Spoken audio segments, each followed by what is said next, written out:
Friends, இன்றைக்கி நம்ம banana cake recipe தான் பார்க்க போகிறோம். சாக்லேட்லாம் சேர்த்து பண்ணலான்னு இருக்கேன். எப்படி செய்யலான்னு வாங்க பார்க்கலாம். இப்போ ஒரு கப் கோதுமை மாவு எடுத்து வச்சுருக்கேன். பழுத்த வாழைப்பழம் ஒரு 4 எடுத்துக்கிறேன் ஃப்ரெண்ட்ஸ். ஒரு பவுல் ஆட் பண்ணிக்கோங்க ஃப்ரெண்ட்ஸ். இப்போ ஒரு மேஷர் வச்சு நல்லா மசிச்சு எடுத்துக்கலாம்.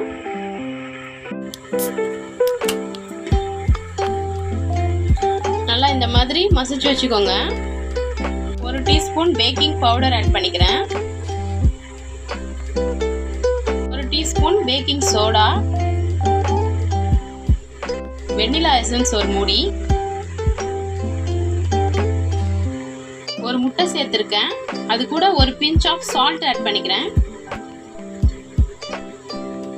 சாக்லேட் ஃப்ளேவருக்காக கொக்கோ பவுடர் ஆட் பண்ணிக்கிறேன்.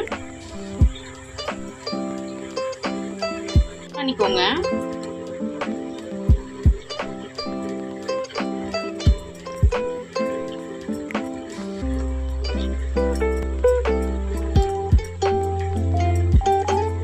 இப்போ நம்ம கோதுமை மாவு ஆட் பண்ணிக்கலாம்.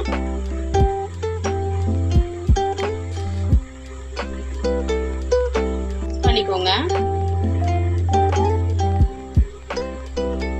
ஆட் பண்ணிக்கலாம் ஃப்ரெண்ட்ஸ். நான் ஃப்ரீசர்ல கொஞ்சம் எடுத்து வச்சிருக்கேன், கொஞ்சம் கெட்டியாயிடுச்சு. மிக்ஸ் பண்ணிக்கலாம். நம்ம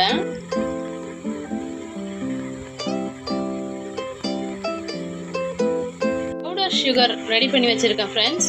இதையும் இந்த பேட்டர்ல மிக்ஸ் பண்ணிக்கலாம்.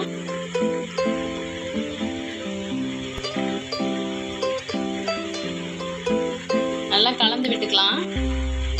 1/2 கப் ஆயில் எடுத்து வச்சிருக்கேன், அதையும் மிக்ஸ் பண்ணிக்கிறேன். நம்ம கேக் நல்லா சாஃப்டா வரும்.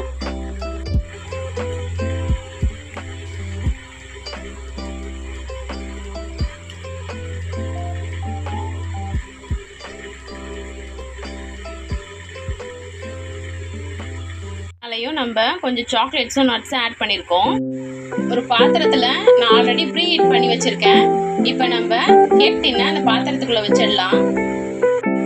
அடியில உப்பு கொட்டிட்டு மேல ஒரு ஸ்டாண்ட் வச்சு அது மேல நம்ம கேக் டின் வச்சிருக்கேன். நல்லா வேகட்டும். மூடி போட்டு வச்சிடலாம். ஒரு 45 மினிட்ஸ்க்கு அப்புறம் நம்ம திறந்து பார்க்கலாம்.